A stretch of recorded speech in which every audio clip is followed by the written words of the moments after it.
WBOK1230.com. Here we go. The reality check on WBOK 1230 AM. Whoa. Now, what's happening, people? What's going on with you? How you doing? How your mom and them doing? I hope everybody's all right. Hope you're having a good day. A little warm outside, but I guess a lot of that humidity is gone, so I'm glad of that. But it's still hot out there. It is still hot. What humidity is gone? Huh? The humidity is gone, not like it used to be. Sure. Not like Okay. it used to be. Okay. Where you was? Where you been? You I don't I think it has walked out my calmed door down from? I went to put Maxie out this morning. That humidity smacked me. I said, "Oh, damn! I thought it was supposed to be cool." Nah, that's just because you're light skinned and you don't go outside. Look who's talking. And you don't go out much. Your son challenged yourself. No, sir. You don't. I did have something I had to go over with everybody and talk. Man, did you know? Evidently, I think yesterday I saw this on my phone, and I saw my phone do this for the first time since I've had it.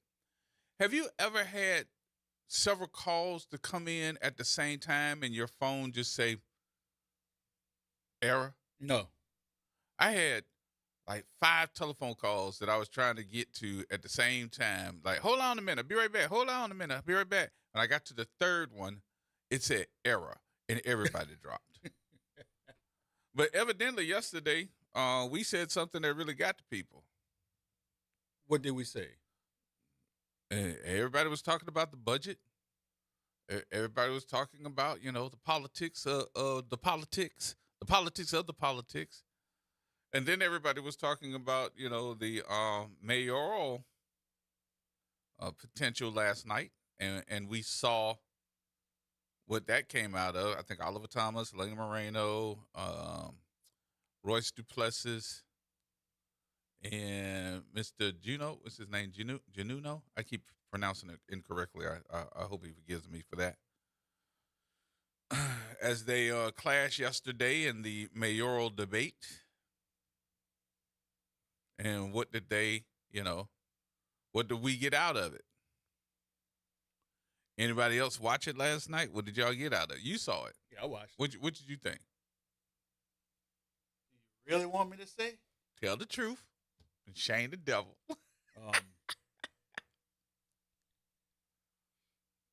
Royce did his thing. Mm-hmm. Oliver definitely did his thing. Mm-hmm. I'm not gonna lie. Helena, I can't hear you. I'm not gonna lie. Helena was on it. She was on it from talking about New Orleans East and to other parts of the city. She was. I think that's good. Don't yeah, get me wrong. she was. Don't get me wrong. I'm glad that the candidates, including Ms. Moreno, were on the gang with the talk. But again, I gotta understand. Talking the talk is not walking the walk, and walking the walk is not talking the talk. So how do you make sure that the talk is part of your ground game and is a part of the walk? Because I can tell you now, in this city here, did I say that country? In this city here? In this city here? Folks tired of hearing talk. Because, the talk was good, but we heard Lil Chemo talk. Right. Oh, you talking about in the past? Yeah. Mm-hmm. We heard LaToya talk. Mm-hmm. Mayor Cantrell. We heard her talk. And New Orleans East is still in the same position it was right after Katrina. Now, let me take up fatigue for a minute. And y'all can call me and tell me what you think.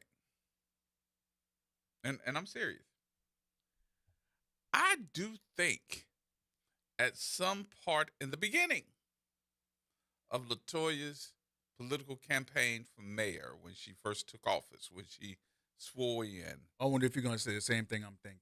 I do think there was an effort to do something with New Orleans East in her administration. Mm-hmm.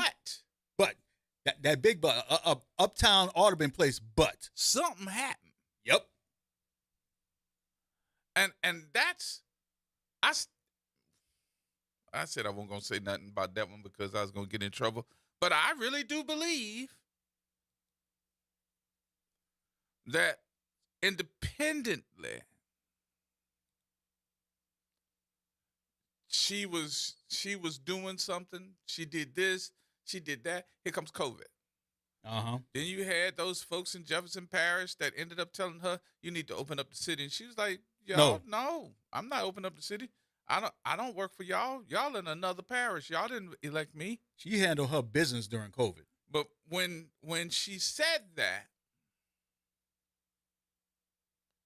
I don't know if she knew who she was talking to, because there seemed to be an uprising after that with the shadow government. Where'd they come from? All of a sudden, there was a rising of the shadow government. That's my sound effects. I give you my own sound effects. And then there was the watcher. You never know what's going to be coming out of those people's mouths. Do I sound like we are in the Twilight Zone?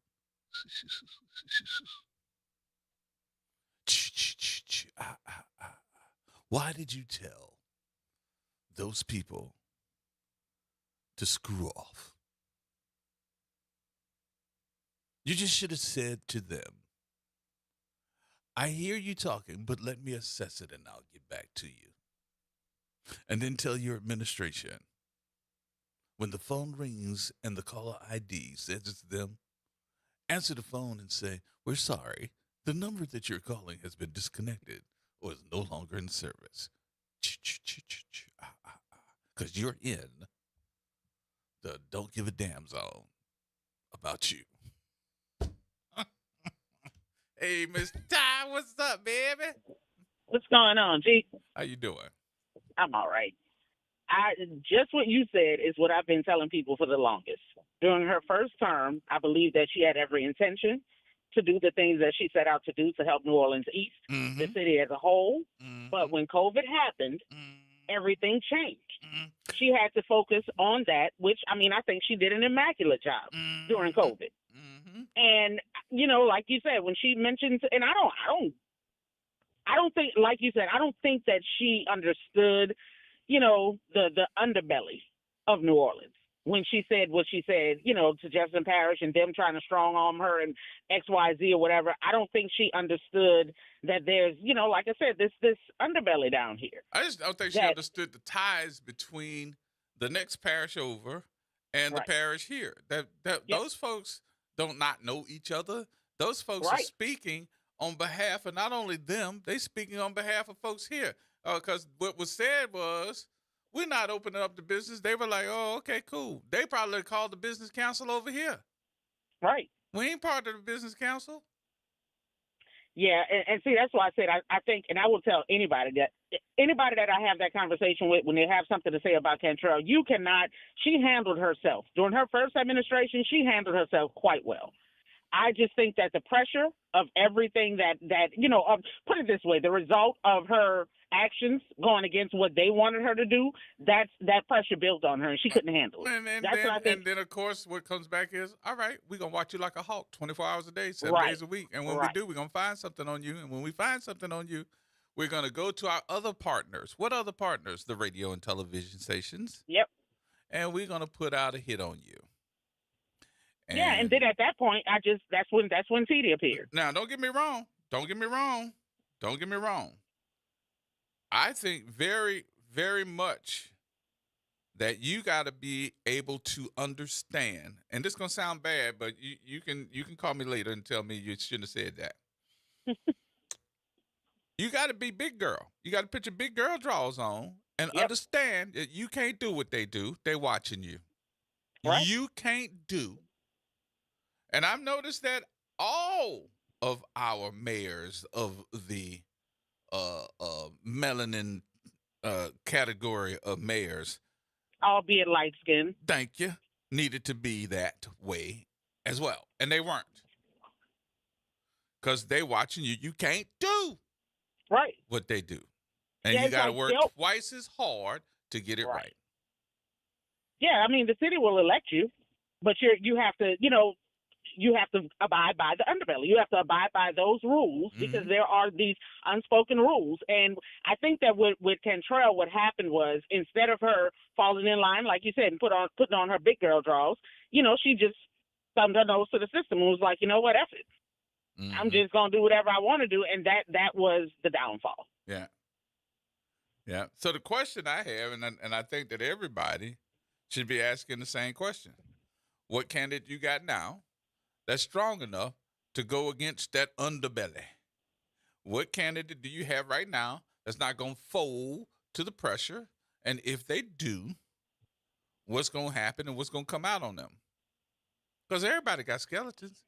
Right. There's not one person here that don't have no skeletons. I don't care what they talk about, but what race they're running for. I don't care what office they trying to get, whether it's city council or whether it's mayor or any other race. Everybody got skeletons.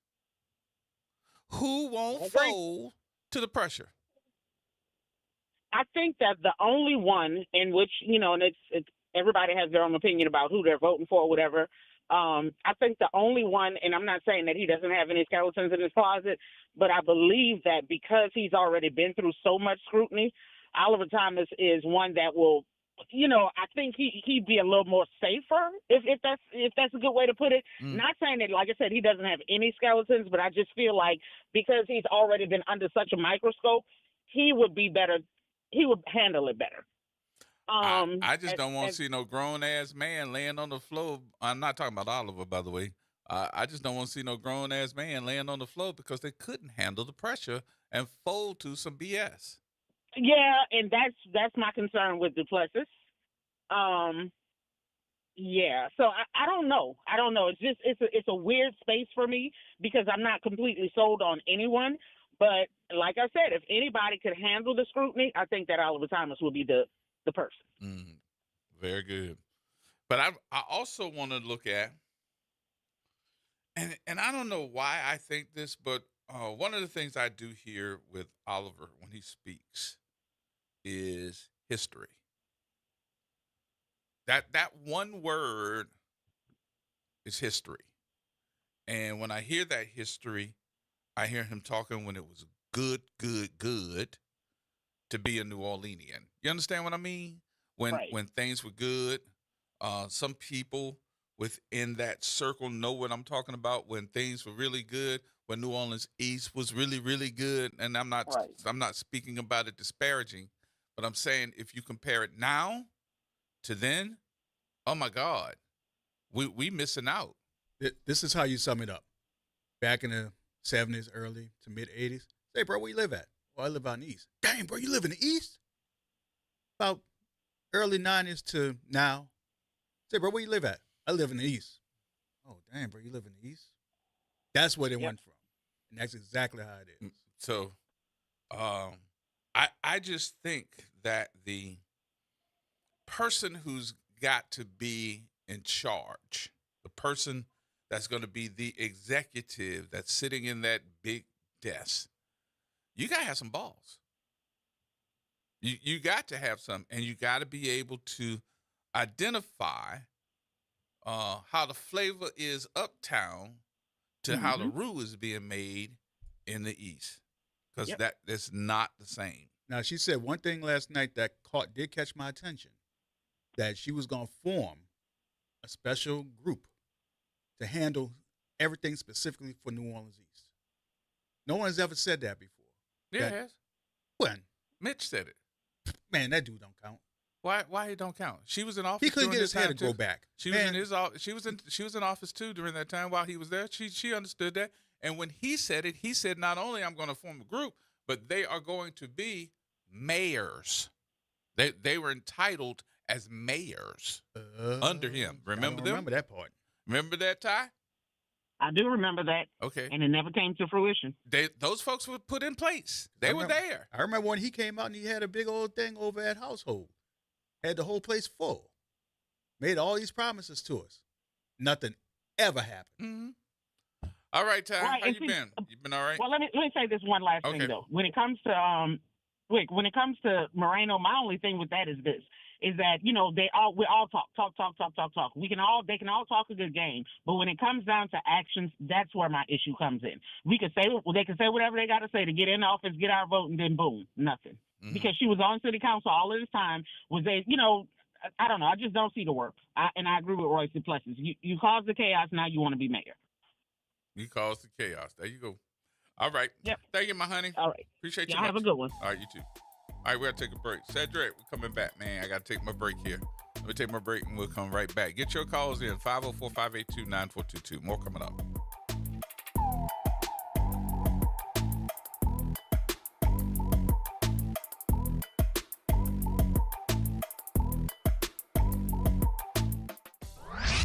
Hey, this is Steve Poston. Be sure to listen to WBOK 1230 AM every Saturday morning at 10 a.m. and Sunday evening at 5 p.m., bringing you the best Southern Soul barroom music with the Southern Soul Weekend Party Mix, hosted by me, of course. I'll be playing your favorite Southern Soul music by artists from all over the South right here on WBOK 1230 AM or online at WBOK1230.com. The station you listen to longer. Listen to longer. The New Orleans Jazz and Heritage Foundation is the nonprofit organization that owns the New Orleans Jazz and Heritage Festival presented by Shell. With the funds generated from Jazz Fest, the foundation invests in Louisiana companies through economic development, cultural enrichment, and free educational programs. To learn more about what the New Orleans Jazz and Heritage Foundation does, please visit www.jazzandheritage.org. New Orleans is stuck. We've got a cost of living crisis, and the same old politicians are out here asking for our vote. I'm Pastor Gregory Manning, and I'm running for City Council at Large in Division 2 to bring the power of the people back to City Hall. Together, we can fight for affordable housing, bring down high utility bills, fix our streets, and put people before profit. On October the 11th, we'll get New Orleans unstuck by voting for Pastor Gregory Manning for City Council at Large in Division 2. My ballot number is number 32, paid for by Friends of Gregory Manning. Fresh produce, local flavor, and a healthy you. New Orleans East Hospital is hosting a farmers market the last Wednesday of every month from 2 p.m. to 6 p.m. Join us in the parking lot across from the main entrance. Support local farmers and your wellness. We'll see you there. Visit DePaul's new Algiers Health Center at 2801 General de Gaulle Drive to receive primary and preventive care for both adults and children. Services also include behavioral health, imaging, and on-site pharmacy, vision, Medicaid enrollment assistance, and more. For appointments, visit DePaulCommunityHealthCenters.org or call 504-207-3060. Join New Schools for New Orleans, All-State Sugar Bowl, and Intergy New Orleans in recognizing and celebrating the Teachers of the Year at our 4th annual New Orleans Excellence in Teaching Awards Gala. The gala will take place Saturday, November 1st at the Ritz-Carlton Hotel. This year's gala will feature New Orleans legend DJ Jubilee. Don't miss out on this intimate celebration supporting our New Orleans public school teachers. Tickets can be purchased on our website, newschoolsforneworleans.org. Making a difference in the community. WBOK 1230 AM. Here we go. The reality check on WBOK 1230 AM. All right, folks, welcome back. Welcome back. Gerard Stevens with you. 504-582-9422 is my number. Cedric. Hey, Gerard, how you doing, brother? What's going on with your big money? Oh, man, good. But look, you stole something right out of my head. The shadow governor. You forgot government. You forgot to do the and it reaches wide, too, Gerard. I'm sorry, go ahead, bro. Because, money comes from all different places and everywhere. And if you, the other thing you said, you got to work twice as hard. You got to realize that your dollar is only worth 50 cents. What you mean? When you got to work twice as hard, your dollar is only worth 50 cents. When you got to work hard, it's twice as hard as the other fella, then your dollar is only worth 50 cents. But ain't it always been that way for us that we've always had to do better? Right, and I'm not saying, and I understand that. But when you go into them rounds of figures, you gotta already know that. So you gotta have your head on a swivel, and I don't know. You just got to be about the right thing, I guess. Yeah. I don't know. I'm just that's an ugly game, though. That's just part of the game in the first place. So yeah, it's ugly, man. It's ugly. Have you ever seen an election like this one? This one seems to be a little bit. I don't know. Maybe I'm just making do of it because I've never seen it in this realm where everybody got something to do with the election, and it looked like to me that the influencers got more to lose than anybody else. But Gerard, did I see something here recently? Was that AI that two of the major black candidates endorsing Moreno? Wait a minute, say that again now? Cedric Richmond and Troy Carter, both of those? Yes. Endorsing her? Yes. That wasn't no AI. Nope. Okay. Yeah. All right. And your district attorney. Yeah. So they all endorsing them. But you're right. One of the commercials I saw maybe a couple of months ago, a month ago, before it really got going, the way that commercial stated, they already had crowned her, man. Just about. Then have them walk around like they already when they go, sometimes you worry about the polls, and I don't worry about the poll. I'm going to put my 2 cents in, Well, so I always understand something about elections, and I hope that everybody understands this. Maybe I'm just behind the 8 ball. It's not actually. Well, let me rephrase that. Okay, I need to rephrase myself several different times. If y'all notice, I say that a lot. I do because what I'm getting ready to say is the truth, but I got to put it in a position that it's not offensive to those folks that I know that are monitoring me. Right. Because I got a lot of folks that are monitoring me. I don't know why they monitor me like they don't monitor. Don't seem like they monitor anybody else like they monitor me. Maybe I'm just that ignorant. But anyway, I got to rephrase it. So what I see is not necessarily the candidate that I like, but the candidate that the other folks are supporting, and they're not really supporting the candidate. They're supporting the person that is supporting the candidate. Does that make sense? They're not supporting us because we want to make sure that we are sending the candidate up there. We're actually supporting the crew that is supporting the candidate. Because we don't know those crews sometimes. Sometimes they sit in the background. They're the ones that direct the money, direct the people to come in and tell you what to do during your campaign. They support you, the candidate. They're the ones behind the scenes that are pulling all the levers. All you got to do is raise your hands and your feet, smile, and they're going to do all the work to show your TV commercials, your radio commercials. They're going to have you speaking with the folks that can train you how to do public expression. They're going to have you walking with folks that are going to walk with you with their T-shirts on. All that costs money, a whole bunch of money. I know. A whole bunch of money. But what do they get out of it? They get all the contracts. They get the law contracts. They get the administrative contracts. They get all these different things after you win. They can tell you who to hire, who to fire. They can tell you what to put in place because they actually are the ones that's running the game. Yeah, and I'm telling you, that's what happened with the mayor. She snubbed her nose at the people that gave her the money. And when you go behind the wall and get them people money, man, you're gonna be in trouble. Yeah, if they can give you that type of money to run a campaign, if I can give you that type of money, how much money do you think I got? If I can give you that type of money, if I could put $1 million in the campaign, how much money do you think I got? I got about 4-5 times that much. I'd be scared to fool with you. Yeah. Man, go on. Go on somewhere. Right.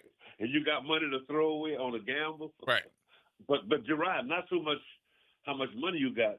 I want to know what you going to want. No. They're going to tell you that before they even think about saying, would you like to run for an office? They know what the stakes are. They know what they need to do in the time frame. They already got that planned out. We the ones that's behind the 8 ball. We don't know. But they already got the whole thing planned out. They know who's going to walk you. They know who's going to talk you. They're going to know what your talking points. If you don't sound like you know what you're talking about, guess what? They're going to find somebody that can sit you down and make sure that you know if you make it a public speech that these are the things you need to say. If you don't know how to talk, I know how to put something in place that everybody can look at you and not even hear you say a word. But you're going to say, that's my candidate. Yeah, all that's put together. It just didn't happen overnight. A lot of us now, the people on the streets, those people that end up not having any type of polling percentages, they're the ones that woke up and said, guess what? I think I'm going to run for an office today. And you be willy-nilly. It's planning that has to go into running for an office. And when you run for the mayor's position, that's the top dog. It's too much to lose. That's the executive of the city. That's the signature that goes on all contracts. All the money. All of it. That is the person that can make decisions, put emergency bids in place, put emergency this, emergency that, can make decisions, can sit down or not sit down with folks with the city council. They supposed to be keeping each other balanced. Shoot. Okay. Believe that if you want to. Not these fools. They not balanced themselves. How they gonna balance somebody else? Half the city council don't even like each other.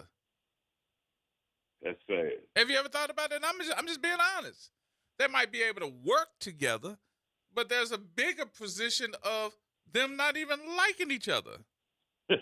You're right. Wait a minute. Let me throw this into. Let me throw this one in here for you real quick, and I'm gonna be quiet so you can say what you got to say. Right. Have you ever been up to City Hall? You ever been up to City Hall to the second floor? Have you been up to the second floor?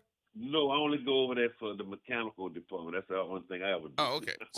So you walk through the front door at City Hall.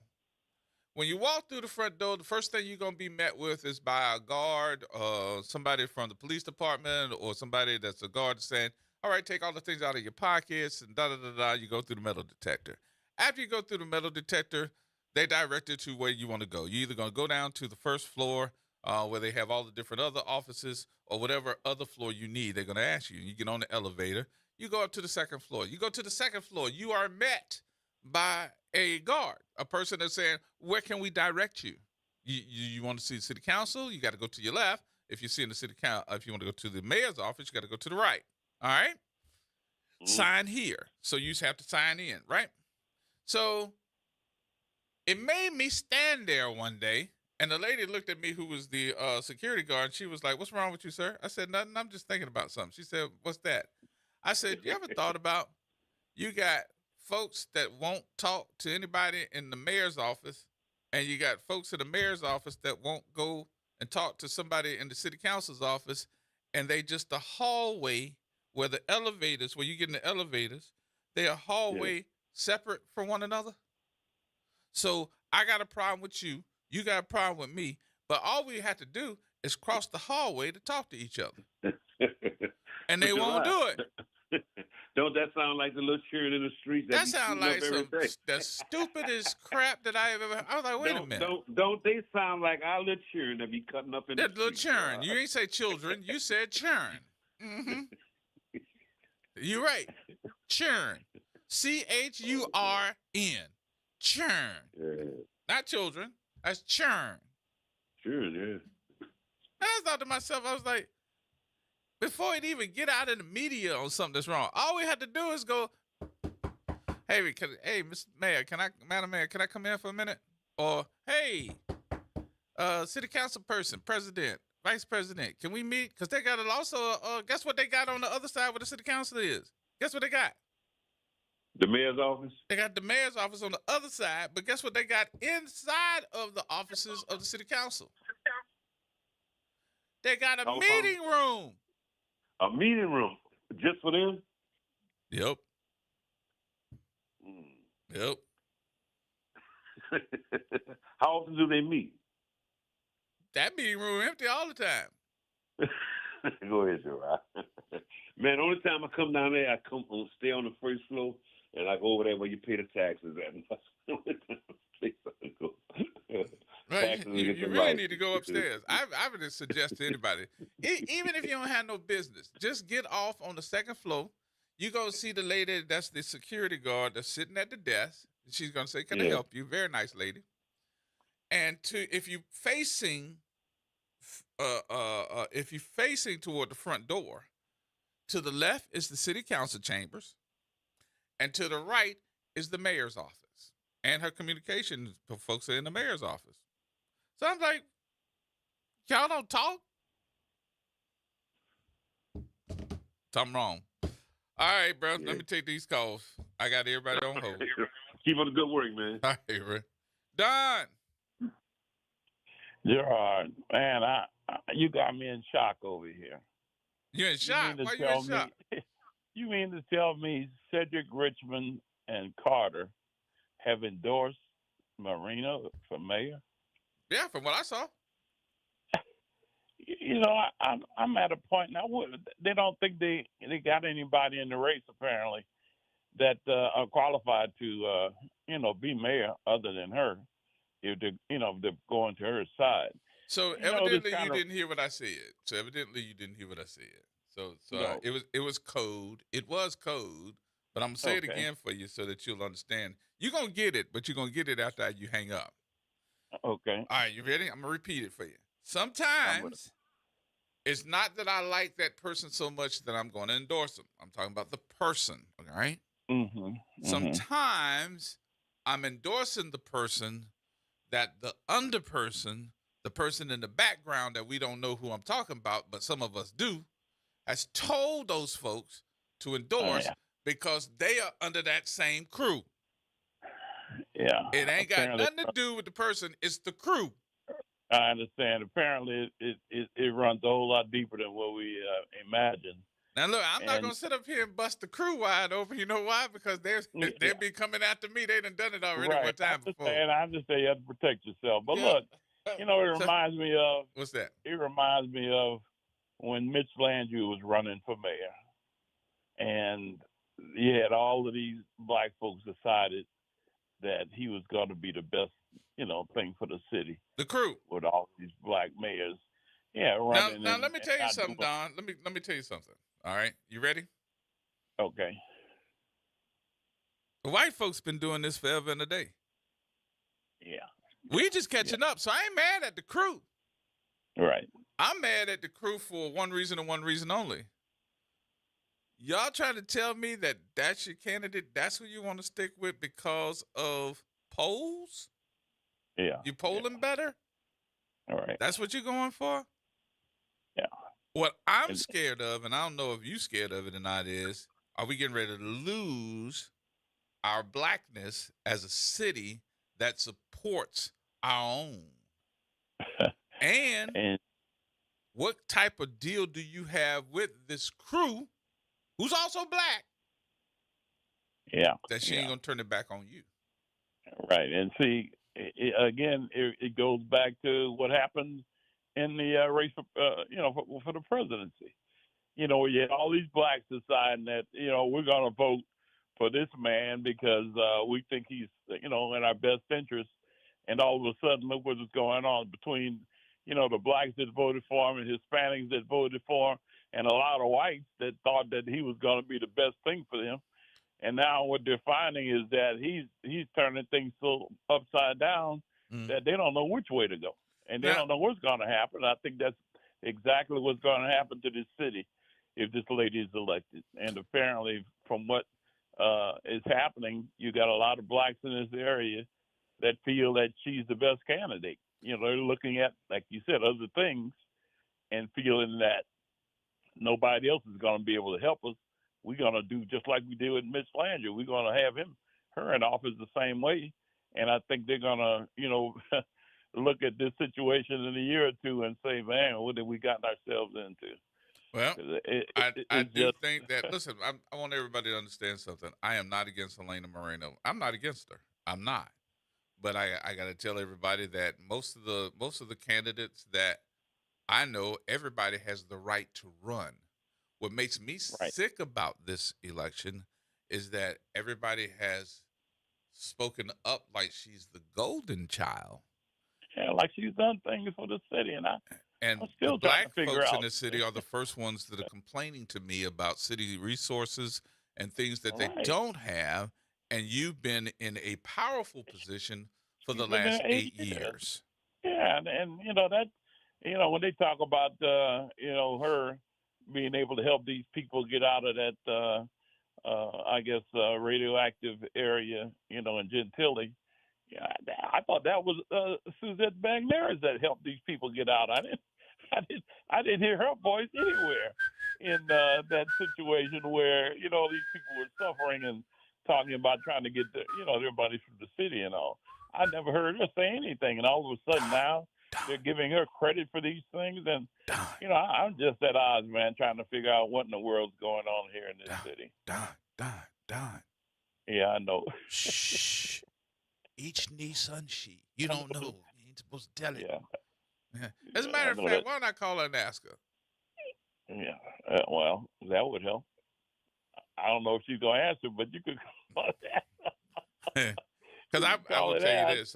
I know that my little sister Bagnaris works her ass off, and I can't take that from her.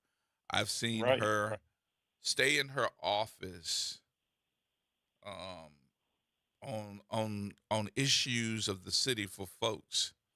I've seen her tell. I'll never forget. She had just told me maybe I'd say a month ago that she was in the office one Sunday afternoon, and I was like, "What are you doing in the office?" She was like, "Blah blah blah blah blah blah blah blah blah."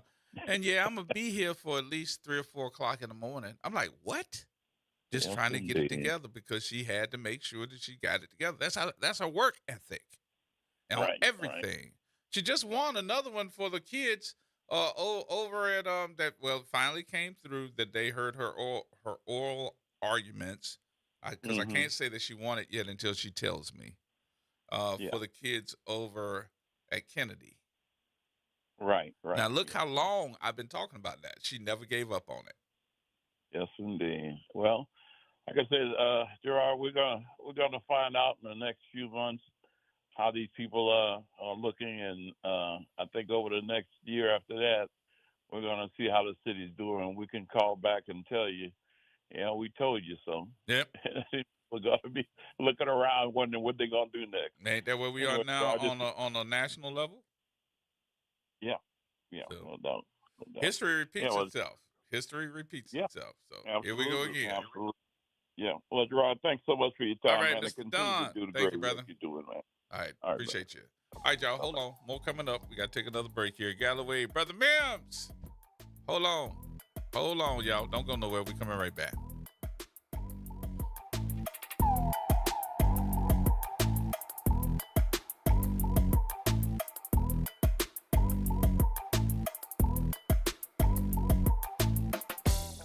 New Orleans, are you ready? A fresh voice in the city is here, bringing you the beats, the culture, and the stories that matter. From local music and food to real talk on what's happening in the streets, we've got you covered. Stay tapped in. Follow us on all platforms at WBOK 1230 for the latest updates and exclusive content. Your city, your culture, your news. Don't just hear about it, be about it. Follow us at WBOK 1230 now.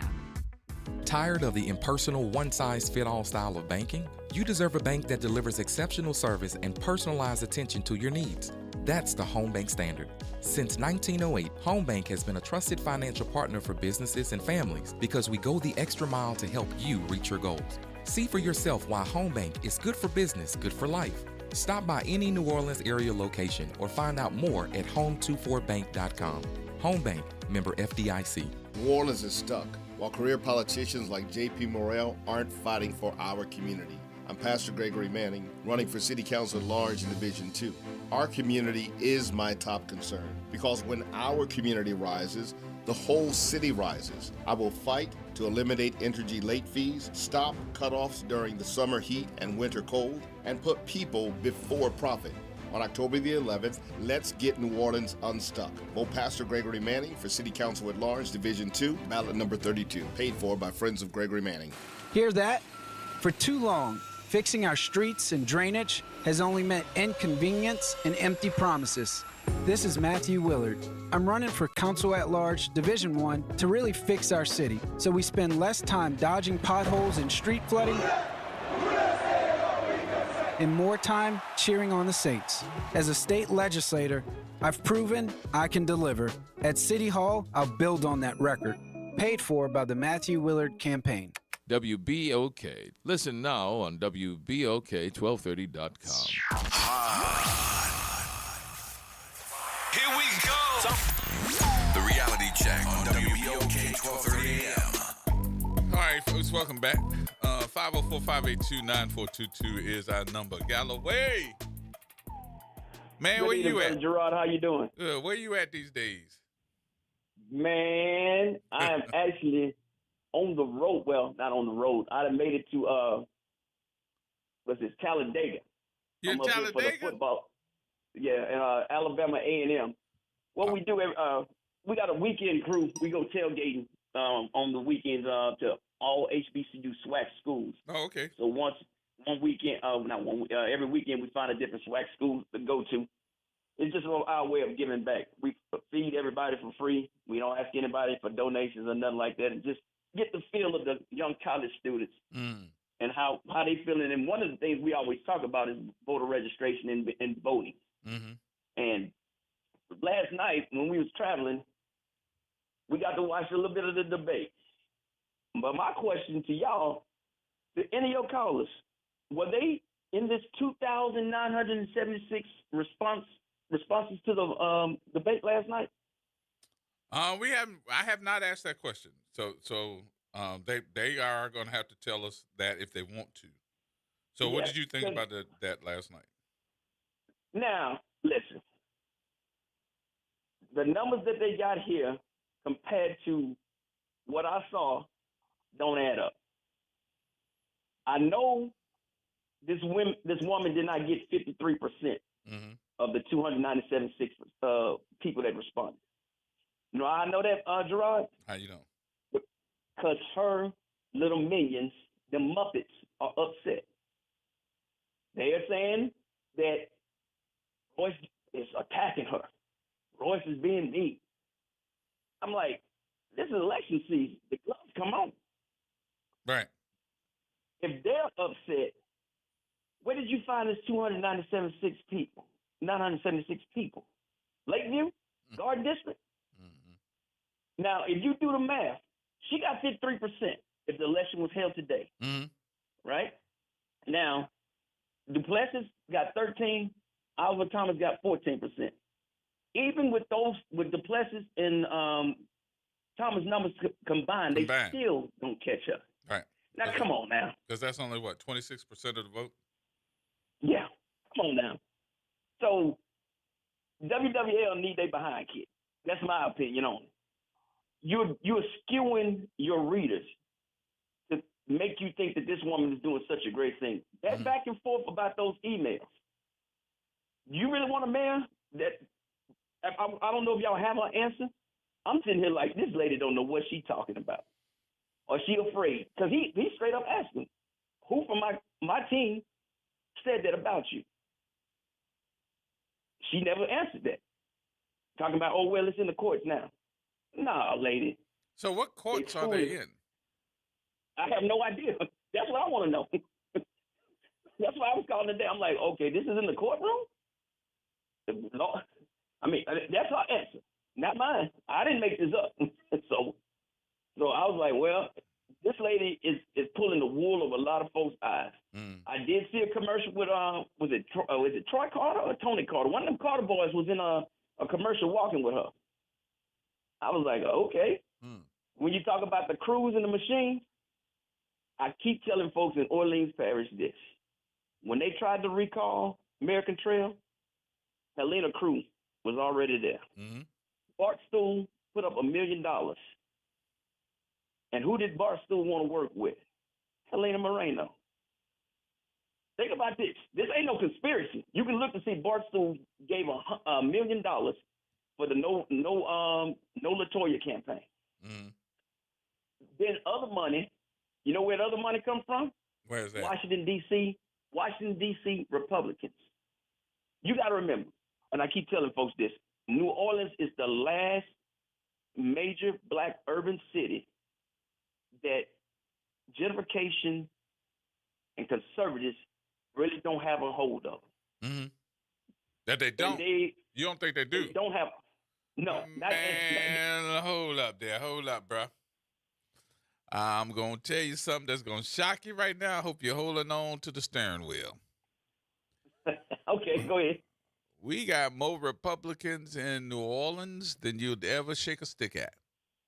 We have a Republican delegation that's very they're very under talked about. Not at all. They move under the Democratic thing or whatever because we think this is a Democratic city. No, sir. No. These Democrats are not only that, they got a caucus. They are having interviews with candidates that are Democrat, Republican, don't matter. And they are supporting candidates Helena Moreno by giving them money.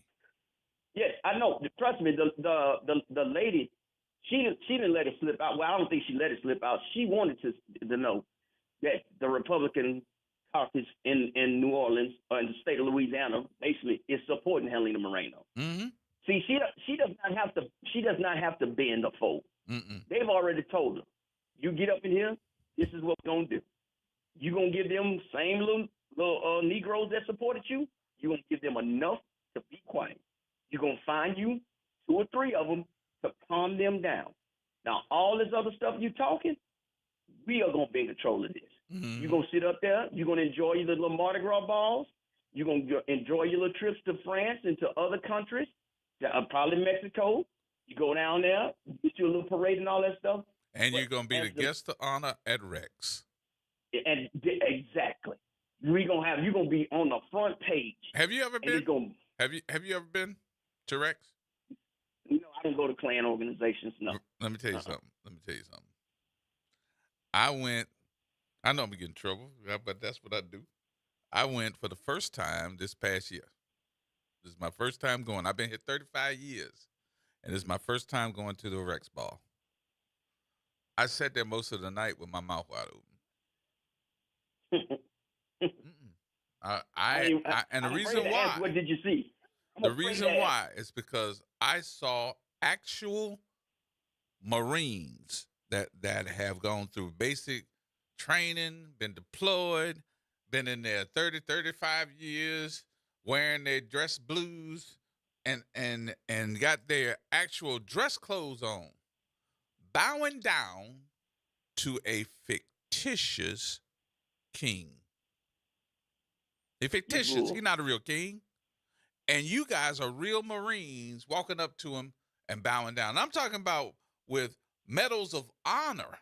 And I'm thinking to myself, you are the fighting machine of this country. You shouldn't be walking up bowing down to no fictitious nothing.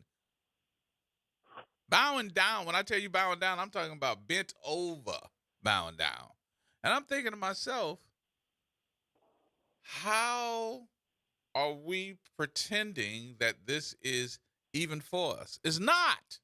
This ain't for us. If I go up in there, I can count us on one hand. And we looking around just looking around like what but I can tell you one thing, and I'm gonna say this, and I mean this. It was some money up in that building here. The money. Listen, Orleans Parish has a lot of money, and I ain't just talking about tourist money. It's a lot of money in that city. But the thing is, with conservatives and gentrification, they want to break a city's will and their backbone by, number one, your infrastructure, number 2, your crime, number 3, your housing affordability. Make it as blight and horrible as it can be that nobody wants to live there. Once we can corral y'all into one little space, if they give you that space, after that, we about to turn this city. You're going to have everything in the world that you ever thought about having in Orleans Parish. Yep. And that's what Helena Moreno's job is. Now they found a candidate. See, Mitch Landrieu, goofy as he was, Mitch Landrieu was half scared to do it. Moreno is not scared at all. She's going to be all gas, no brakes, because she has those little Muppets that she run with that has black people so nose wide open, like it's gonna be good for you. But guess what? Reggie, JD, and that other little young boy, y'all going back on the plantation with us. Trust me on that. Once they get rid of you, you got to come on back in there too. You got to get on there and get some of that sugar cane cutting. Yes, and they don't want to believe it. Listen, it happened here in Austin. It happened in Charlotte. Jackson, Mississippi is about to be gone. Oh, Them folks Jackson's just about done. Yes. And I'm telling you, they got people coming in now investing hundreds of millions in dollars. I say, man, it ain't a house in Jackson worth $30,000. Right. But they break you down like that. Yep. And that's what black people don't understand. I'm like, bro, this ain't no game. I said, I'm living in it. I'll tell you again, Brother Gerard, we went from 8 miles to 8 blocks. Wow. And the same park that the African-American World War II soldiers that came from Fort Hood, they bust them all the way up here to East Austin because they didn't want them to be around any white people. East Austin was the only place they can go. That park right now looks like a damn Olympic Centennial Park because they done moved everybody from over there. Wow. Watch what I tell you. Yeah. All right, Brother Gerard, you have a good one, man. Always good, Galloway. Appreciate you, boss. Yes, sir. Yes, indeed. Better watch out. That sound like somebody paying attention. Always good. All right, y'all. 504-582-9422. We got to do our news. Brother Mims, you coming up right after news, so hold on. More coming up next, y'all.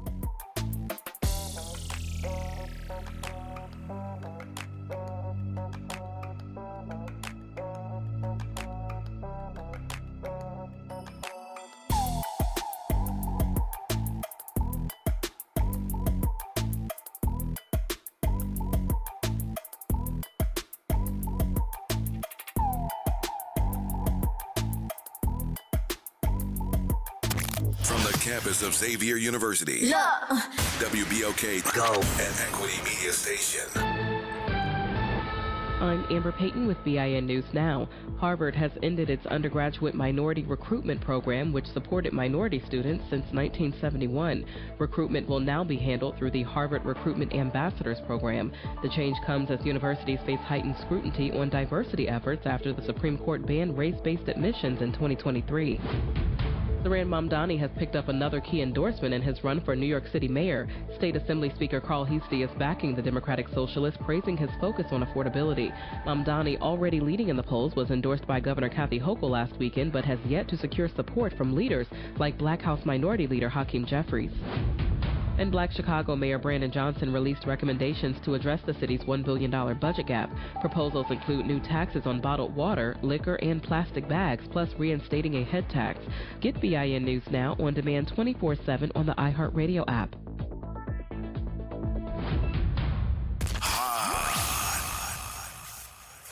Here we go. The reality check on WBOK 1230 AM.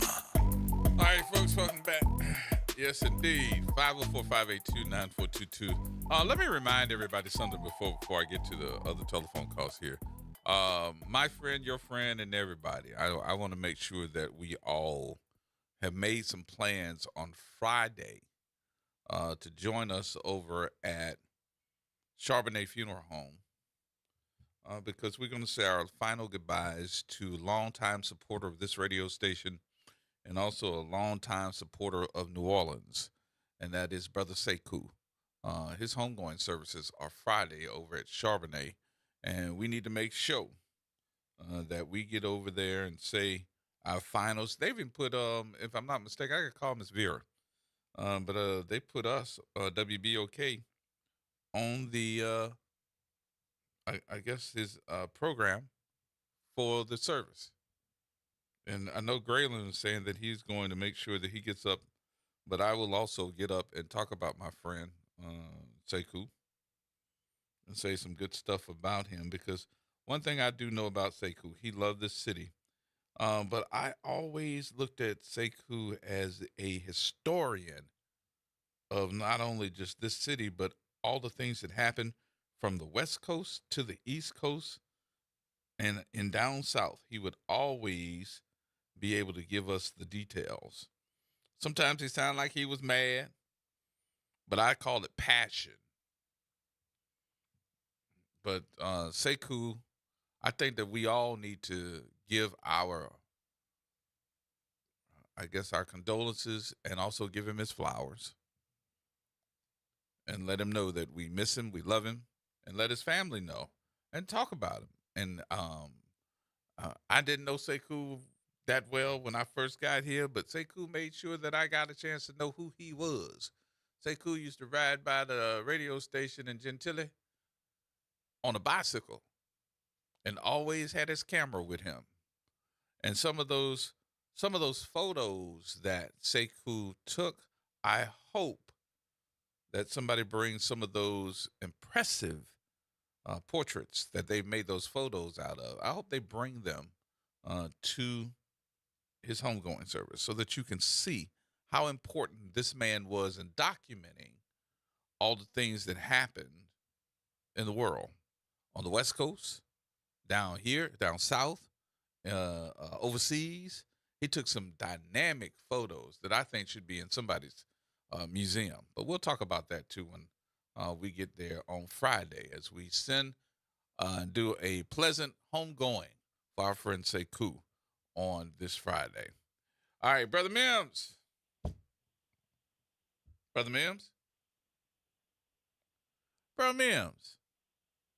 All right, call me back. All right, Mr. Elmo. How you doing? Good. How you doing? I'm pretty good. Not bad.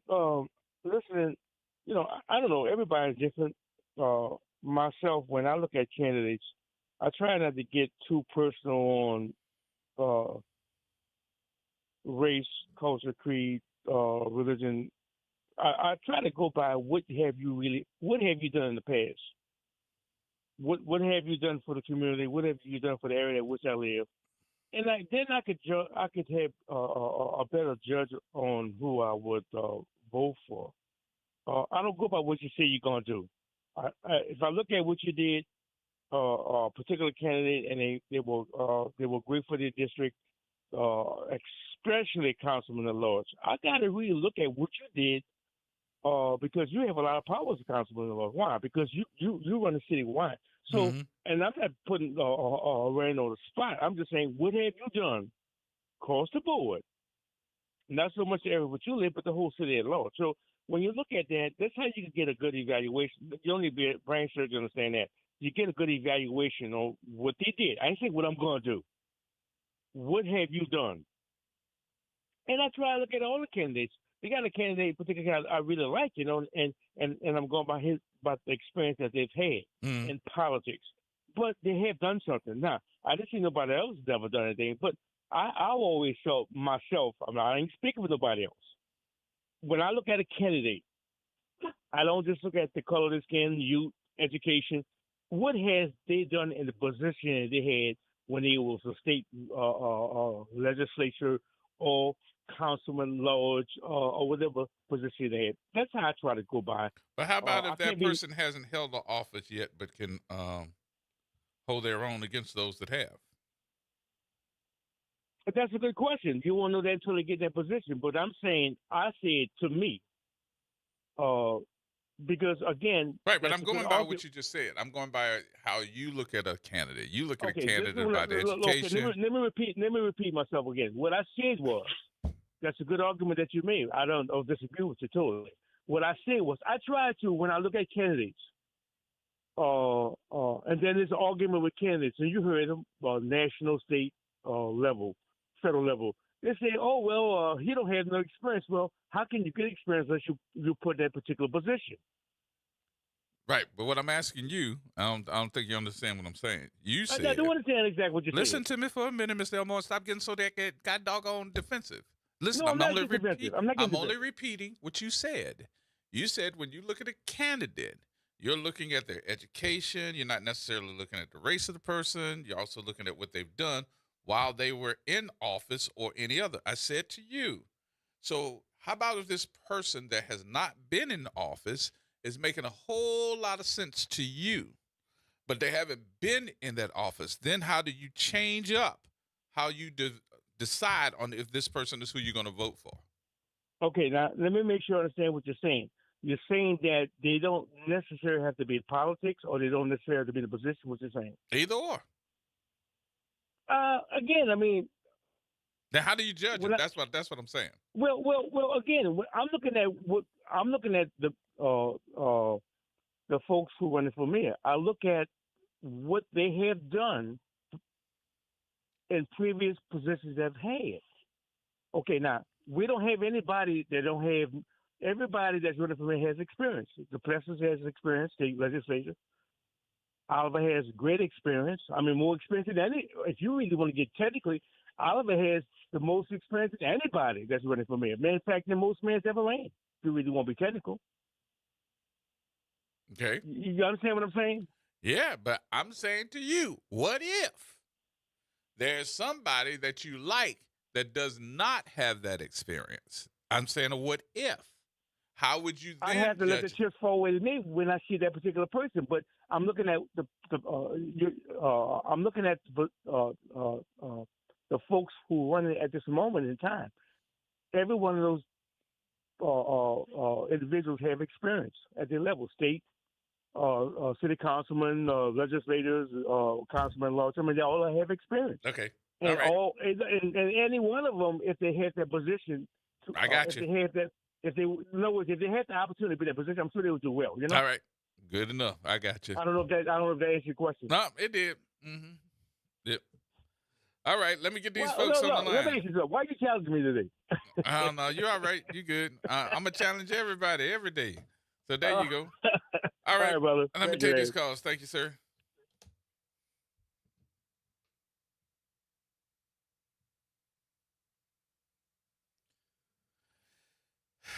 I'm looking at my phone like, are you sure? You sure? Positive. No, you're not. 100% positive. You heard him say that name? Yes. He ain't say that name. Yeah, he did. No, he didn't. Yeah, he did. Stop lying. Ask him. Hello. Who this is? I told you he ain't gonna say nothing. He ain't say nothing. Jeff. Hello? Oh, Lord, that is him. Hello? Ha.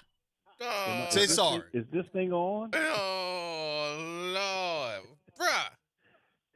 What you doing? Where you at?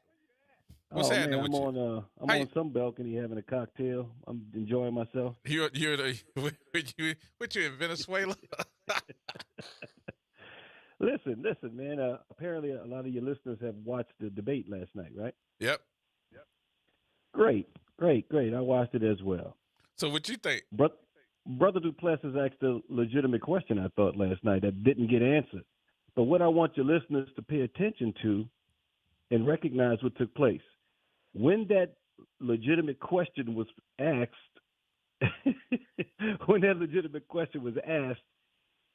there was the threat of the courts. This individual said it's in the courts. What does that have to do with answering the question? Right. Well, that's, they always use the courts to suppress people. That's the So new when did that get play in the that's courts being and who used. put it in the courts? Did you get that? Yeah, that was new news. But, of course, it was just thrown out there as an intimidation tactic for Brother Duplessis, which I mean, I wonder how that would intimidate him when it had to do with him, but it didn't have anything that was placed by him. It's to make him stop talking about it. It's to make him leave it alone. That's what they do. They scare you with the justice system so that you could leave things alone, That thing ain't in no courts. Why would it be? It's ridiculous. Right. And if it is in the courts, who put it there? It wouldn't be her. It's a lot of ridiculous things in the court. But listen, New Orleans is in a unique position because unlike the national election, where people didn't have much of a say, in this election you have a say. If you don't want what happened in the national election to happen on the local election, all the power is in the hands of the voters. If you're an individual listening to this broadcast, and you're saying to yourself, if you're an individual listening to this broadcast and you're saying to yourself, they're gonna do what they want to do anyway. I ain't gonna vote. You're the very person that needs to vote. You need to go and vote. So you think that all the power is in the hands of the voters? Yeah, absolutely. What Absolutely. What Because about those why groups would that's the playing in various media outlets lie about all these percentages? You asking me? Why would they lie about? Why would they send messages out to people to make them believe that it's already in the bag? You Why would they asking make me? Yeah, why would they make you think that? You know what I mean?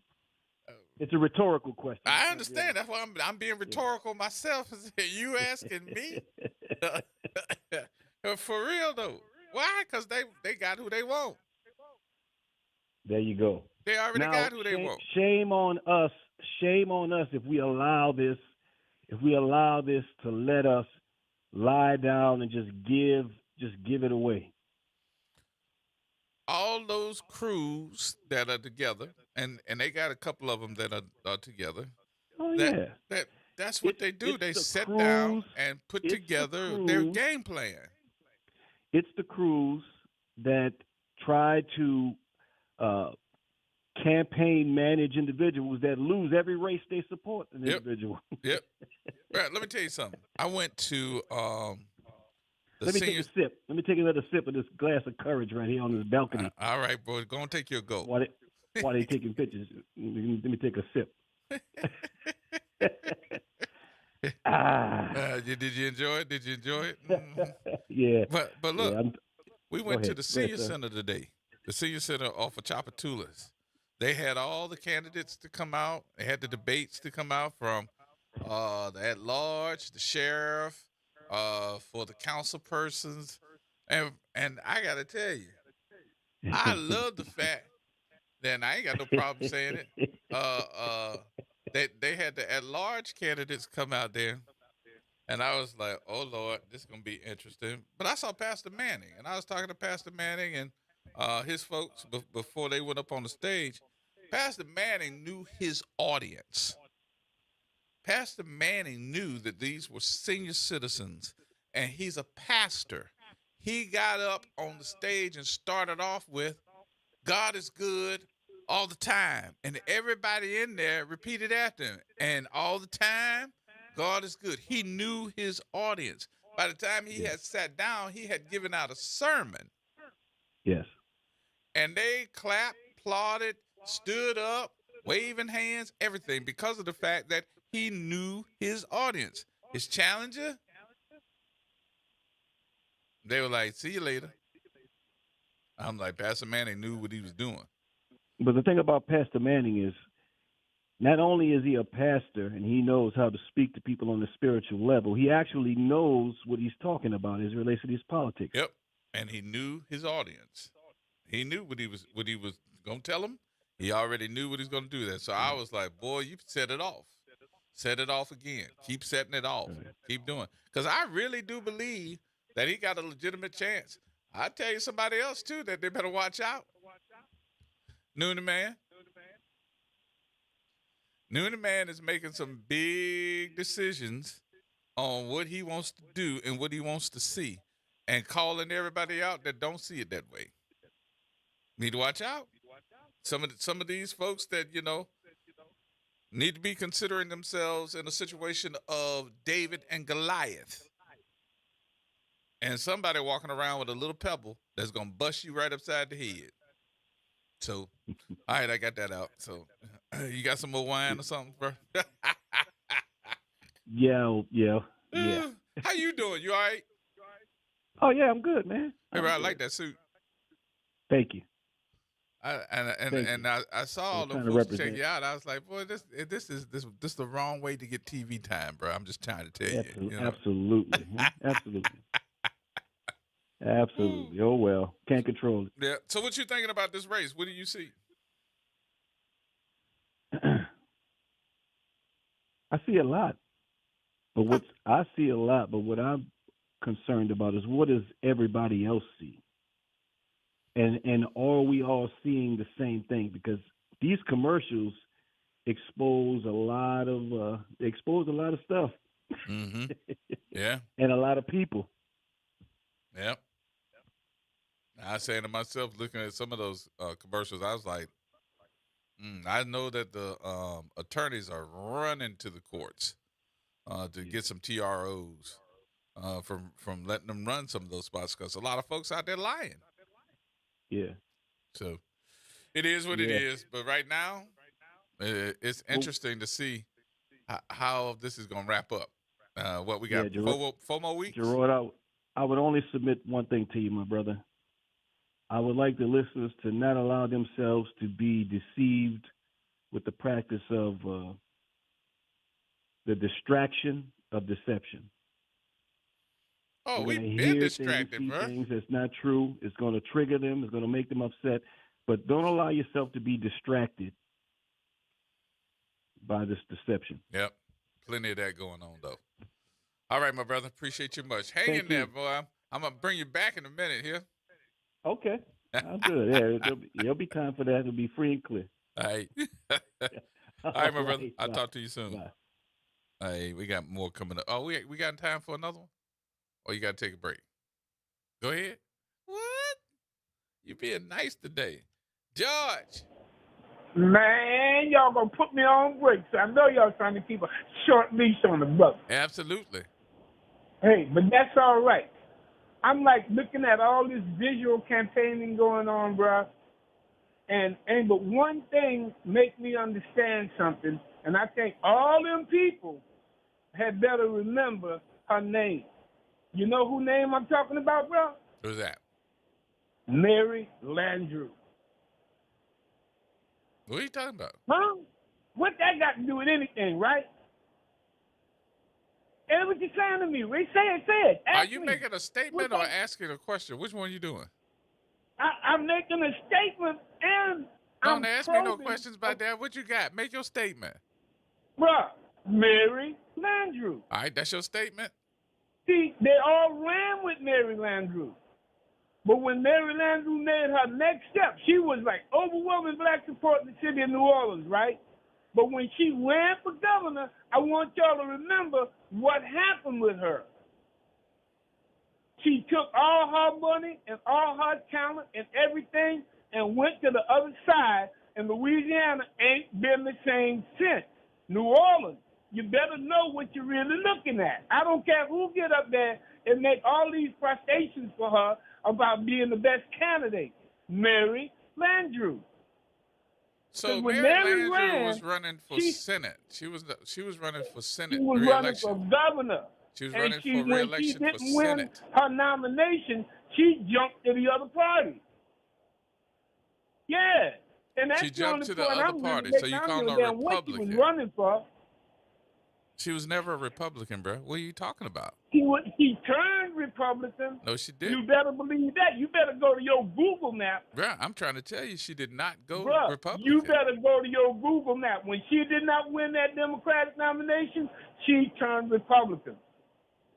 Now, you can argue with me if you want, but I'm not arguing with you. I'm just trying not to make you sound stupid.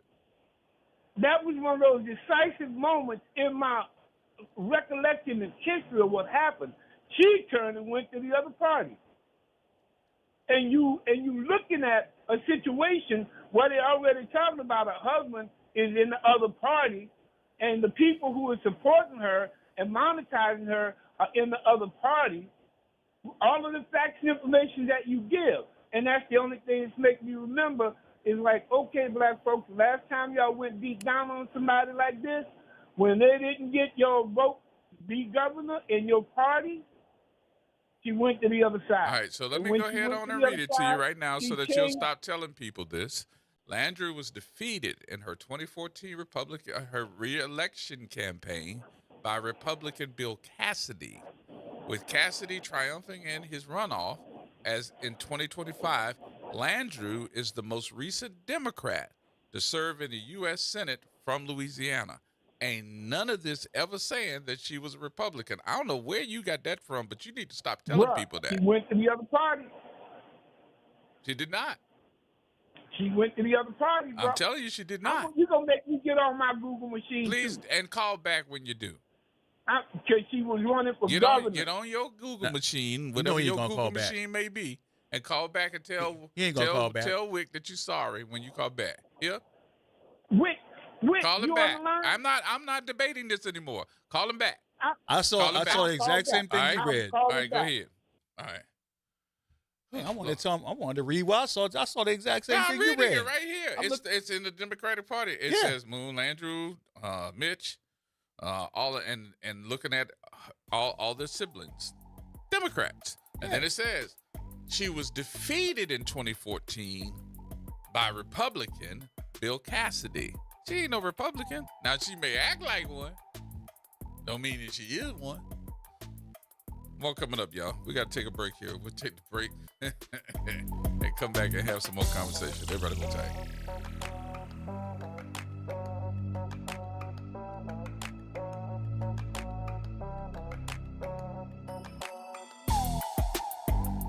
This is the Bloomberg Black Business Beat. The National Coalition of Black Meeting Professionals, or NCBMP, is a nonprofit focused on making life easier for black business travelers. Jason Dunn is executive director of the NCBMP, and in a conversation on Bloomberg, he talked about how the work his group is doing extends beyond just business conferences. It's not just conventions and meetings, but also sports. In fact, one of our members have the largest kickball tournament in the country. Whether it's a big corporate meeting or a kickball tournament, Dunn says the bottom line for NCBMP is that the host site is welcoming to diverse travelers. And in the coming year, his sights are set beyond the U.S. We know that Asia and Africa specifically are destinations for our members who want to create that international flair. As more black professionals enter leadership ranks, making sure business travel is safe becomes more and more important. I'm Bloomberg's Justin Milliner on the Black Business Beat.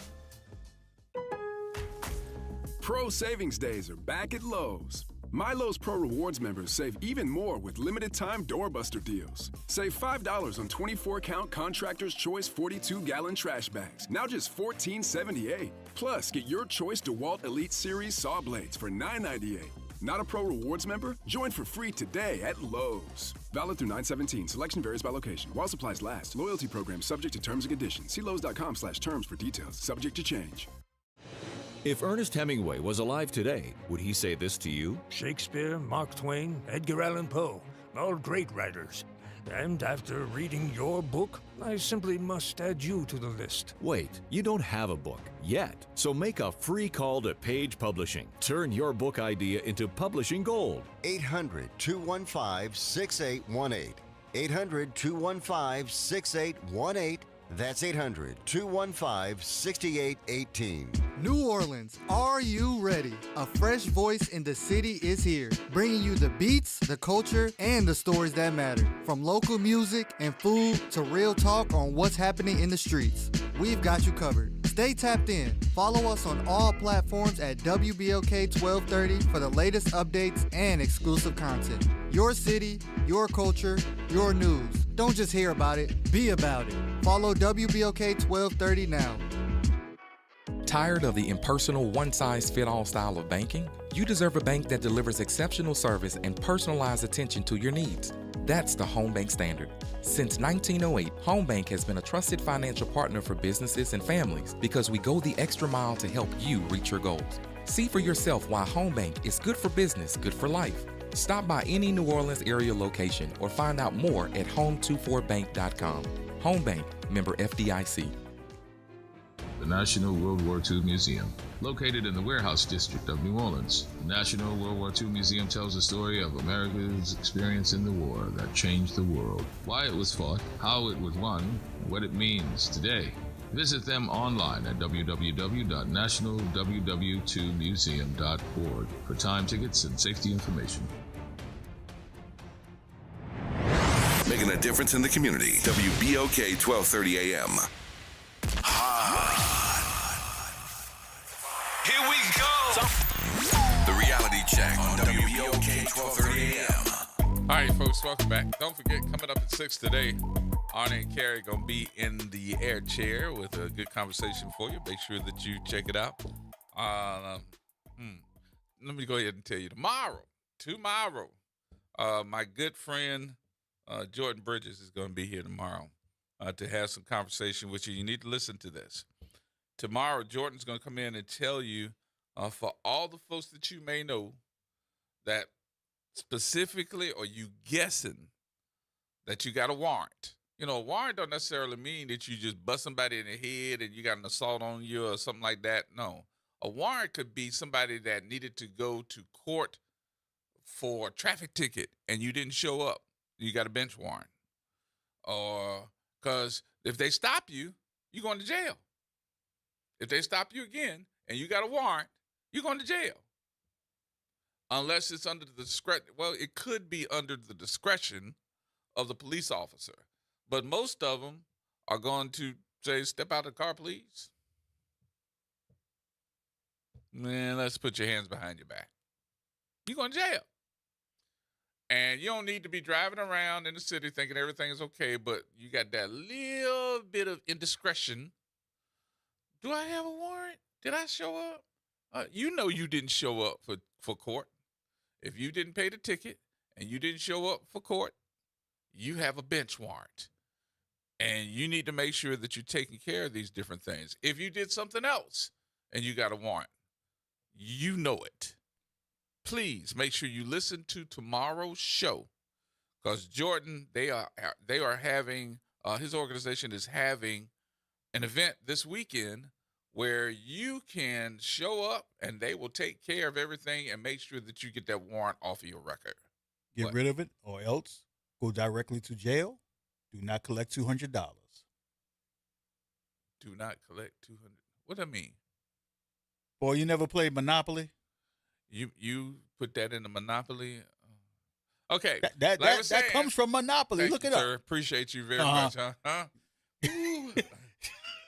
Make sure, though, that you take care. So Jordan will tell you all the information. He's going to be here about 4:20 tomorrow afternoon.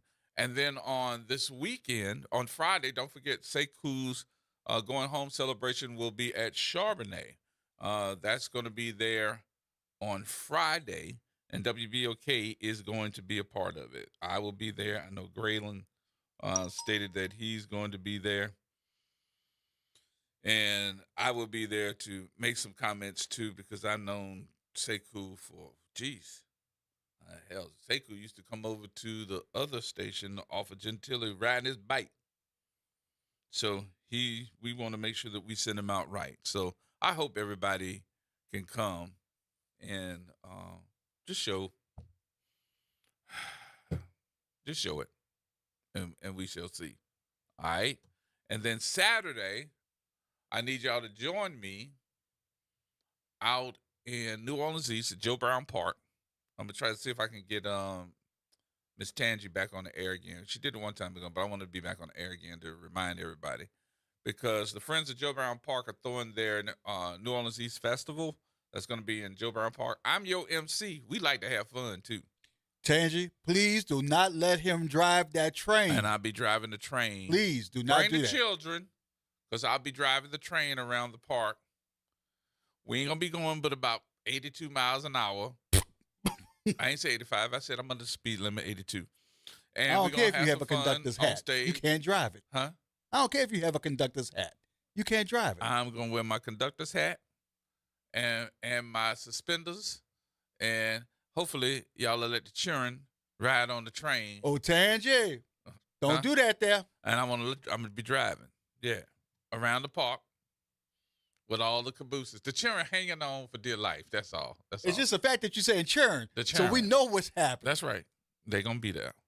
And we're going to be there. Shoot, I think everything gets really cooking because Abramson's band usually starts it up, and it's going to be about 11 o'clock in the morning. We go until about 6 o'clock in the evening. So come on out and make sure that you are celebrating with us. Now, let me give you this, too, because I didn't give you the timing for Sekou's homegoing celebration. Visitation will be from 12 until 1. The funeral starts at 1 p.m., 1 p.m. until 2 p.m. The repast is at 2 o'clock. So the repast goes from 2 until 5. And it's all happening at Charbonnet Funeral Home. And we want to make sure that you are there. That is Friday. That is not the weekend. That is Friday. That is day after tomorrow. So come on. All right, 504-582-9422. Is my number. Hey, T. T? Oh, yeah. I forgot I was even on the line. I'm sorry, bro. It took too long. What you got? No, Not too much, really. I was just calling in just to see what's up, man. So you say I should vote for Hell No Moreno? Wait a minute, say that again? You said that I should vote for Hell No Moreno? You know I got that now. I heard you say it, honey.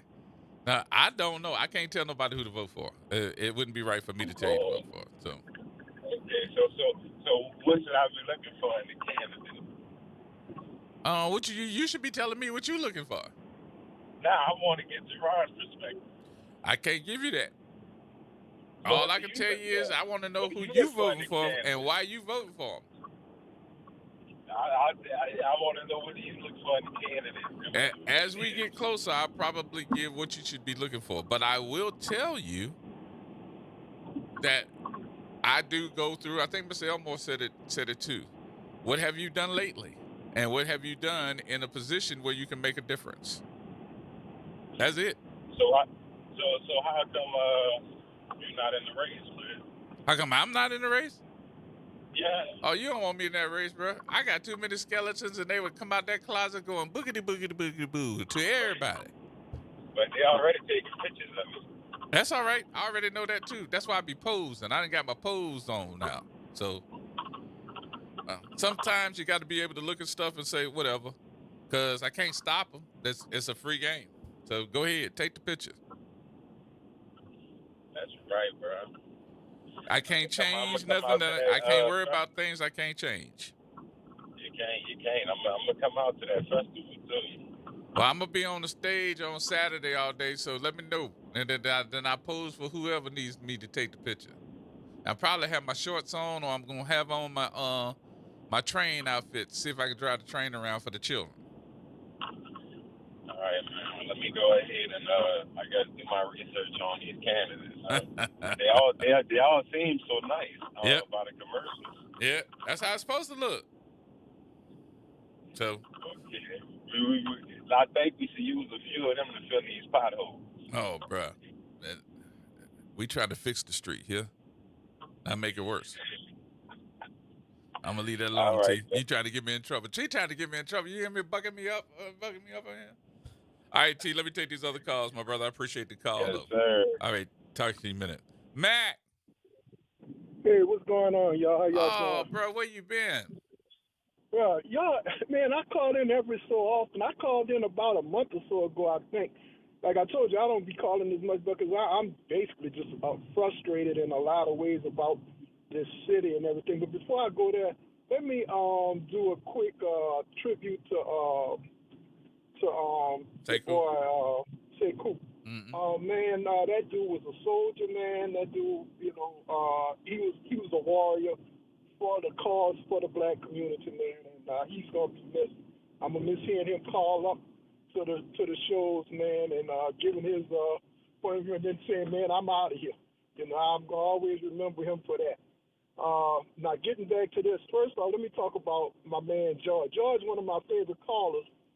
So what I'm thinking, Gerard, is what George was trying to say was that Landrew tried to run more towards the Republican leaning side when she realized that she had to do that. She, her last couple of terms, she became more of a Dean or a Democrat name only because she was trying to appease to that other side. So maybe that's what he meant. Other than that, whatever he's smoking, I don't want none of it. Now, let me get to this mayor's race. And before I do that, let me have a shout out to Jeff Thomas, because he's another one who says that he never hear me calling the radio station anymore. So when I run into him at the games and stuff, he always asking me that. So I'm on here, Jeff. So anyway, the thing what gets me about this whole situation, I've been seeing this Moreno commercial lately, where she's talking about the dumpster fire and everything. The city services and everything has become a dumpster fire. Now, correct me if I'm wrong, isn't she on her second term as city council at large, right? Yes. Okay. So that means that you are citywide elected. You've been president of the city council at least 4 times, and the other city council person at large been president of the council at least 4 times. So you wield a lot of power. So if the city services are on fire and you've been in there for 8 years as a council at large, 4 of those years as the president of the council, if the city is on a dumpster fire, either A, you put the accelerant on the fire on the dumpster, or B, you threw the match on the dumpster. Now, which is it? Because you're the cause of the fire. Yeah. I mean, I don't know why everybody acting like they're brand new around here these days. I'm like, wow, shit, they acting like they're brand new. Like, when I get in, this is what I'm going to do. So wait a minute. You've been there. I mean, you part of the problem. That's why, neither one of the council, if she would have, I'm glad she's going to be out of that. But I don't want you as my mayor because you weren't effective as a city council person. Mm-hmm. No, that's number one. I want your boy out, her running buddy out too, because he ain't make things no better. But I mean, people have a short memory, and people are not observant these days. And I just don't have faith in our in the electorate, man, because not only are they, just not gonna go out. That's the one thing. Mm-hmm. But those that are gonna go out, they're so misinformed and so under this spell of these, I don't know. She was on the news, She knows how to do that media and that public, whatever you call it. She knows how to do that, and kudos to her for that. But hey, she's not fooling me. Mm. And she definitely won't get my vote. And I understand that they got a lot of people, and like, I hate to say this about a lot of these politicians who are supposed to be our leaders, but man, these people have basically been bought and paid for. They sold us out for chicken change. So hey, I like I say, I can't afford to move out the city, so I'm stuck here. Yes, indeed. But I know plenty of people who do have the money, and they getting the hell out of here. Yeah, I think that's part of the problem we got with people that are leaving but not coming in. So. Right. Yeah. So, like I say, all I'm doing, man, is just praying, bro, because that only Jesus can save this shit. That's it. All right, man. You and Wick, y'all keep doing y'all thing, man, and I'm gonna be listening. I appreciate you, brother. Always. All right. All right, Matt. Mike, did we lose him? We lost him. Hey, Mr. Harrell. Hello? Hello, sir. Yeah, you can't dispute your elders like George. So I don't have anything to say. I'm just sitting here listening. So I was just calling to say hello. Mm-hmm. And what am I trying to say? I'm stuttering. George is one of my good friends. So are you calling me to take off for George? That's what you're trying to do? Because I already pulled up the information. There's nothing that tells me that Mary Landrieu was a Republican. Everything that they have written down that I'm looking at from the time that I've known Mary Landrieu to now, she has been a Democrat.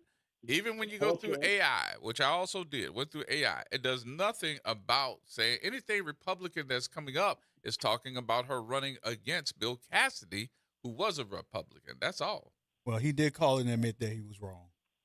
Well, why is he back on the line telling me, see, that's what I'm talking about? Oh, see what I'm talking about? No, that's not what he's talking about. He wrong. Did he say he was wrong? Yeah, he said he was wrong. He admitted it. So, Mr. Harrell, you taking up for somebody that said they were wrong. Well. So that makes two of y'all wrong. Well, I'm not going to even. Mr. Harrell, like, I ain't going to do that no more. Well, let me just tell you what's going on here.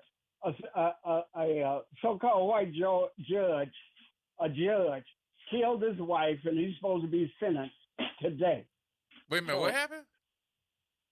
A judge of the bench killed his wife.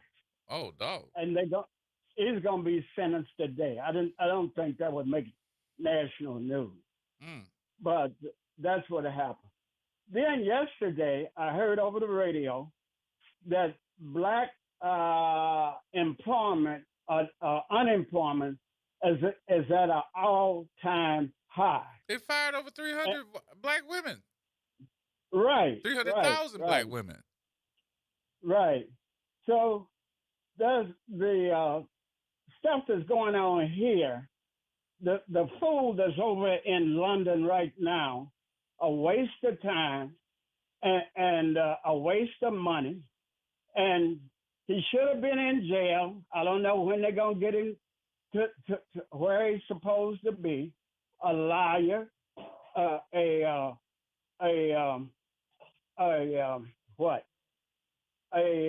felon, 34 counts, should have been in jail without the possibility of parole, and he's over there in London, and the British don't have too good of a record as far as our people are concerned. So anyway, I just my condolences again to Sekou's family. We just had a sixth what can I say, memorial service on Monday since the first of the year. We've buried about 6 people, 5 in the family. So anyway, I know how it is and how things go. So you will be attending. So would you they have my condolences. Yeah, we're going to come back and tell everybody how it went. So that's going to be on Friday. Yeah. Then I'll be on at 4 o'clock and tell everybody about it. So, might try to record some of it too. So I'm just calling to say I'm listening, and you're good, and what else? We got I'm good. So we got anyway. All right, my friend. Yeah. Appreciate you much. All right. All right. When I get my mind together, I'll call you back. I'm gonna leave that alone. I had a good one, but I'm gonna leave it alone. Okay. All right. I'll talk to you later, Mr. Harold. Thank you, sir. Okay. All right. Bye. Final few minutes here before we get off the air. We'll come right back with the final few minutes. Up next.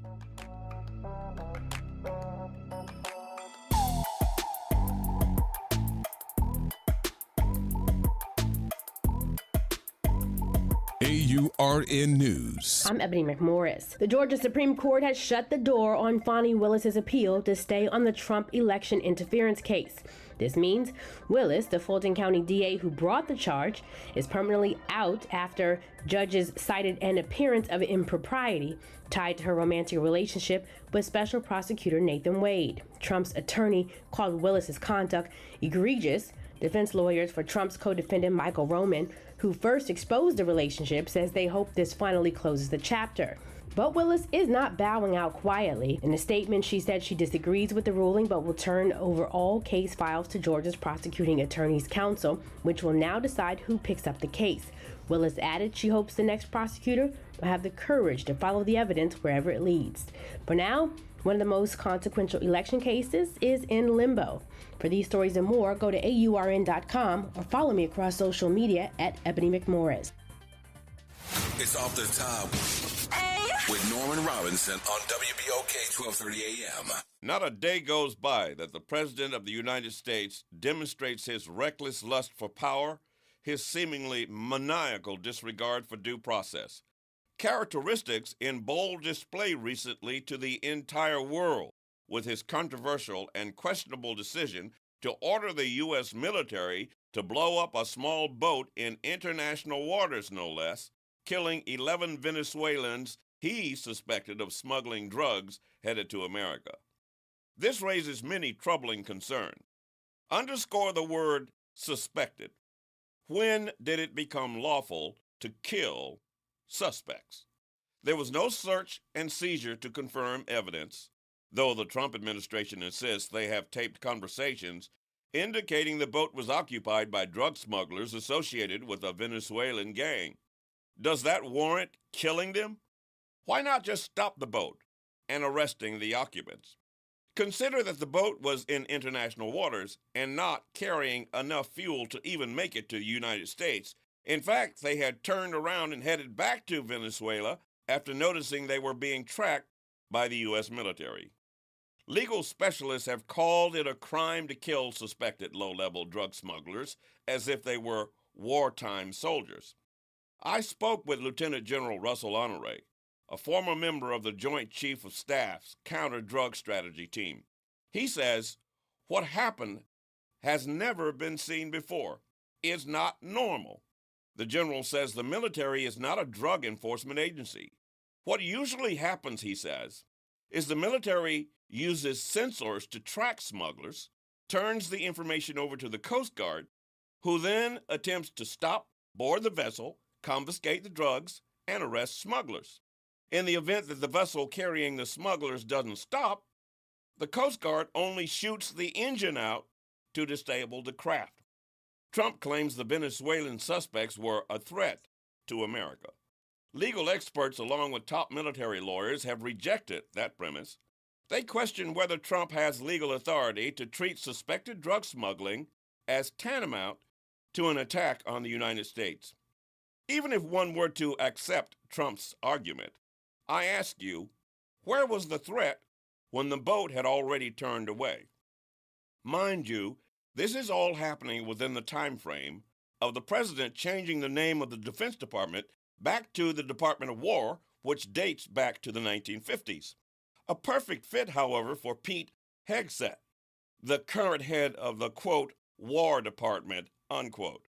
A Trump sycophant who told Fox News that, quote, we smoked that narcotics boat and sent the narco-terrorists to the bottom of the ocean, end quote. Let me be clear. The U.S. military attack on a civilian boat in international waters allegedly carrying suspected drug smugglers is yet the latest attempt by Trump to test the limits of the law as he seeks to expand the scope of his presidential power. And with this sycophant Pete Hegseth in charge of the War Department, I shudder to think what would happen in a domestic situation, as took place during the Black Lives Matter protest when President Trump asked a military general if it was okay or legal to just shoot protesters in the leg. The general, of course, said no, telling the president to F off. What would Hegseth say? This is Norman Robinson, Off the Top. Hello, friend. Tavis Smiley here with a special announcement. You can catch my show at a new time, weekdays from 1 p.m. to 4 p.m. Same great topics, same great guests, same great conversations, just a little earlier in the day. It's Tavis Smiley, weekdays 1 to 4 p.m. only on WBOK 1230 a.m. What New Orleans is talking about. Hi, this is Cary Grant. Let's elevate every Tuesday through Thursday from 6 to 7 p.m. as we discuss the community, the country, and the world, from politics to current events and sports. We look forward to your input and continuing the quality programming on your community station, WBOK. Join us every Tuesday through Thursday, 6 to 7 p.m. on Elevated Conversations, the Arnie and Cary Show. 2517 Bayou Road, Chef Sherman Esteem. You talking about great food, great conversations, and definitely great drinks. We sell hookahs and we rent them out. So if you want to have a nice time and smoke your nice hookah, come on down to Nano's Cajun Cuisine and Pastries and have a wonderful time. We will entertain you and we will treat you with happiness and joy. And by the way, on our first and third Saturdays, we always have a block party on Bayou Road. Come and check us out from 9 p.m. to 2 a.m. The Historic New Orleans Collection presents a new exhibition open through June 7th, 2026, The Trail They Blazed. Built collaboratively with people who participated in the local civil rights movement, The Trail They Blazed presents stories of social and racial justice straight from the people who lived them. Listen to leaders tell their stories of resistance and persistence in their own voices, recorded by the Historic New Orleans Collection. Plan your visit to 520 Royal Street in the French Quarter and reserve your free tickets at hnoc.org today. Visit DePaul's new Algiers Health Center at 2801 General de Gaulle Drive to receive primary and preventive care for both adults and children. Services also include behavioral health, imaging, and on-site pharmacy, vision, Medicaid enrollment assistance, and more. For appointments, visit DePaulCommunityHealthCenters.org or call 504-207-3060. Hey, Pontchartrain Park. Thanks for listening to WBOK.